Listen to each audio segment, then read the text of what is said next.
ምልክቶች ተቀምጧል። የዘመኑ መጨረሻ ምልክቶች። በዘመኑ መጨረሻ ላይ ምንድነው ምልክቶቹ?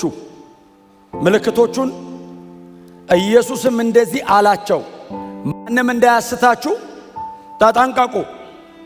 ጎናችሁ እርስ በትህትና ተጠንቀቅ በሉት። እንዳትስት ተጠንቀቅ በሉት። ኢየሱስ ምንድነው የዘመኑ መጨረሻ ምልክት ሲል ማንም እንዳያስታችሁ ተጠንቀቁ። እናንተ ለማን ይህንን እየተናገረ ያለው? ለደቀ መዛሙርቱ፣ ለተከታዮቹ፣ የእርሱ ነን ለሚሉ ለነሱ እንዳትስቱ፣ እንዳያስቷችሁ ተጠንቀቁ። በእኔ አትሰናከሉም፣ እኔ አላስታችሁም፣ እንዳያስቷችሁ ተጠንቀቁ። የሚያስታችሁ በደጅ አለ። እንዳትስቱ፣ በወንጌል እውነት ላይ ጸንታችሁ ቁሙ፣ እንዳያስቷችሁ፣ አይናችሁን ከተከላችሁበት ቦታ እንዳይነቅሉባችሁ፣ ዳይቨርት እንዳታረጉ። የእውነት ለውጥ፣ የእውቀት ለውጥ፣ የአቋም ለውጥ፣ የእምነት ለውጥ እንዳታረጉ። እያወራ ያለሁት ስለ ዲኖሚኔሽን አይደለም። እያወራ ያለሁት በክርስቶስ ኢየሱስ ስለማመን ነው እየነገርኳችሁ ያለሁት። እንዳያስቷችሁ አሳች በደጅ አለ፣ ተጠንቀቁ አለና ብዙዎች እኔ ክርስቶስ ነኝ በማለት ይመጣል። አሁን የመጨረሻው ዘመን እኮ ነው። እኔ ከሄድኩ በኋላ እኔ ያለውማ አይመጡም አለ። እኔ ያለዋ እኔ ከሄድኩ በኋላ እኔ ክርስቶስ ነኝ ብሎ ይመጣሉ። ስለዚህ እኔ ስመጣ ያስታውቃል። የእኔ አመጣጤ አለ። እነሱ ግን በየቦታው ብቅ እያሉ እኔ ክርስቶስ ነኝ ተከተለኝ ይላሉ። እንዳትሳሳቱ። አሜን። ኢየሱስ ሲመጣ ከሰማይ ነው የሚመጣው፣ ከጎን አይመጣም። ከጎን ብቅ የሚል ኢየሱስ የለም። ከዚህ በኋላ ከሰማይ ነው የሚመጣው። ከቅድስት ድንግል ማርያም እንደተወለደው ከዚህ በኋላ እንደገና የሚወለድ የለንም። ከብሮ የሚመለስ ነው ያለን። እንዳትሳሳቱ፣ እንዳያስቷችሁ። ከጎን ብቅ እያለ እኔም ጋር አለ፣ እኔም ጋር አለ፣ አግኝቼዋለሁ፣ ተገለጠልኝ፣ ሌሊት አብሮ። እንዳትሳሳቱ። እኔ ክርስቶስ ነኝ በማለት በስሜ ይመጣሉ። በስሜ ምን ማለት ነው? በስልጣኔ ማለት ነው። ባይዘው የት ድረስ ይሄዳሉ? ያመኑትን ወይንም የተመረጡትን ለማሳት ምልክቶችን ሁሉ ከሰማይ ያደርጋሉ። በስሜ ይመጣሉ ማለት ዝም ብሎ እኔ ክርስቶስ ነኝ አይደለም የሚለው፣ ምልክት ሁሉ ያደርጋሉ። አንዳንዶች ምልክት የሚታይ ነገር ያደርጋሉ። እና እንዳትሳሳቱ ከሐሰተኛው መንፈስ ተጠንቀቁ አላቸው። ማን ነው የሚለው? ደቀ መዛሙርቱን። በምንድን ነው የምንለየው? እውነትን ልብ ውስጥ መሸሸግ አለብህ። ሁሉንም ነገር አይነን ጨፈነ ከጌታ ነው ከጌታ አይደለም እያልክ አትዘልቀውም። እውነት አለ መለያ፣ የእግዚአብሔር ቃል አለ ዲዘርኒንግ ስፒሪት የሚሰራበት። አይ እንደ ክርስቶስ ኢየሱስ ወንጌል እንደ ተሰበከልን እውነት ካልሆነ ኖ የእግዚአብሔርን ቃል ከፍተ ነው ሚዛን ላይ የምታስቀምጠው። እንደ ኤፌሶን ቸርች ሐዋርያት ሳይሆኑ ሐዋርያት ነን ያሉትን ለይታ አውቀሃል። በምን? በትምህርታቸው። ዓለሟው ይታመሳል ብሎ ነገረን እኮ። የዓለም ፈጣሪ ጌታ ኢየሱስ ክርስቶስ እንደዚህ የያዛት ኢየሱስ እንደዚህ ያለ ይታመሳል። ለምን? ዓለሙ ሁሉ በክፉ ተይዟል። የሰው አመፀኝነት እንደሆነ ታውቃላችሁ። የሰው ክፋት እኮ ነው። ሰው ምን ያክል ክፉ እንደሆነ የምታየው። መመገቢያ አይሰራም፣ ማጥፊያ ይሰራል። ዓለምን ሶስት የሚያጠፋ ሰርቻለሁ ይላል ሊያስፈራራ። በቃ ጭንቅ፣ ዓለሙ ሁሉ ተጨንቋል። ባይዘው እኛ ምን እናርግ እንዳንል ቀድሞ ጌታ ነግሮናል። አትደናገጡ። ይሄ ምልክት ነው። ጌታዊ ነገሩ ግን እንዴት ነው የሚሆነው ሲሉት ዓለም ይተራመሳል ሲላቸው ባይዘው በዛ ዘመን የተፈጸመ አለ፣ በዚህ ዘመን ደግሞ ይፈጸማል። ዋችፉል፣ አይናችሁ ንቅት፣ ኮንሽስ ጠብቁ። ክብር ለኢየሱስ ይሁን። ዓለሙ ሁሉ በክፉ ተይዟል። ቤተ ክርስቲያን ተስፋ ኢየሱስ ነው። የአማኞች ተስፋ የጌታ ዳግም መመለስ ብቻ ነው። ሌላ ተስፋ የለንም፣ አንፈልግም። ውሸት ነው ደግሞ። ይሄው መጽሐፍ ቅዱስ ሙሉን ነገረን። ጦርነትና የጦር ወሬ ትሰማላችሁ። እሱ የምጡ ጣር መጀመሪያ ነው። ህዝብ በህዝብ ላይ፣ መንግስት በመንግስት ላይ። አሁን ከዚህ የተሻለ ጊዜ ያለ ይሄንን ቃል ለመተርጎም አሁን ምን ማብራሪያ ይፈልጋል? ይሄ ቃል ዝም ብለህ ሴኔን ከፍተህ መቀመጥ ነው። ያልተጣላ አገር ምን አለ? ህዝብና ህዝብ ያልተነሳ ማን አለ? ከዛ ቀጠሏ ከ9 እስከ 14 አንዳንዴ ግን ምን ይሆናል አለ ጌታ ኢየሱስ ክርስቶስ። የቻሌንጁ ብዛት አንዳንዶችን ይገልጣቸዋል። ባይዘው አንዳንዶችን ይገልጣቸዋል።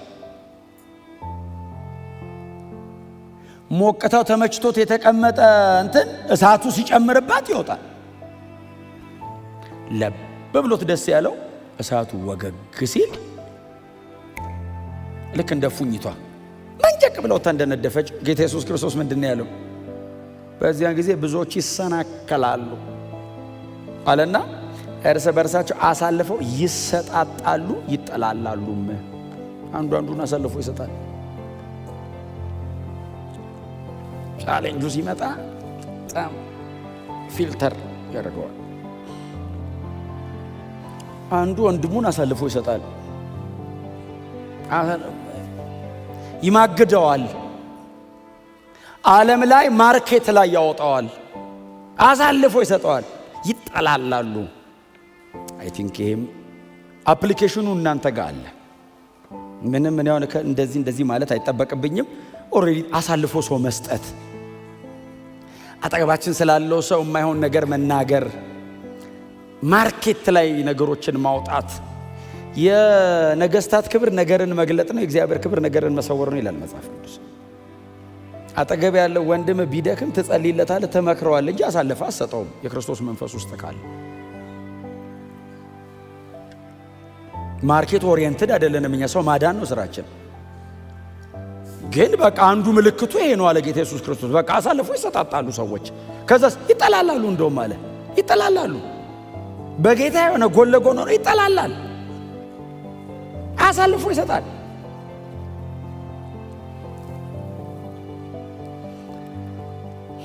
ስለዚህ አጠገባቸው ያለው ሰው ድካም ካለበት ለራሱ ነገሩት። ለሶስተኛ ሰው መንገር ኃጢአት ነው። ሰምታችሁኛል? አሳልፎ መስጠት ይዩት ምልክት ነው። ጌታ ኢየሱስ ክርስቶስ ያለ ጎናቸው ያለው ሰው በጣም ነው የምወድህ አሳልፌ አልሰጠህም በሉት። ወንጌል ነው ነገሩት። አሳልፌ አልሰጠህም። አየህ፣ ይሄ ነው እውነተኛ ቤተሰብ። ይሄ ነው ደጅ ያለው ቤተሰብ አይደለም። ዓለም መቼም ቤተሰብ ልትሆን አትችልም። ሰይጣን መቼም ፋሚሊ ሊሆን አይችልም። መቼም ቢሆን ሊገል ነው ፕሮግራም የሚያደርግብህ። ያስተካከለልህ ያማረ ያሰመረልህ ቢመስልህ እያመቻች ያለ ወደ ቄራ ነው የሚወስድ። እውነቴን ነው የምነግራችሁ። ቤታችን ይሄ ነው። ወንድሞቻችን እህቶቻችን እዚህ ያለ ነው። ወደ ዓለም ተላልፋችሁ አትሄዱ በፍጹም።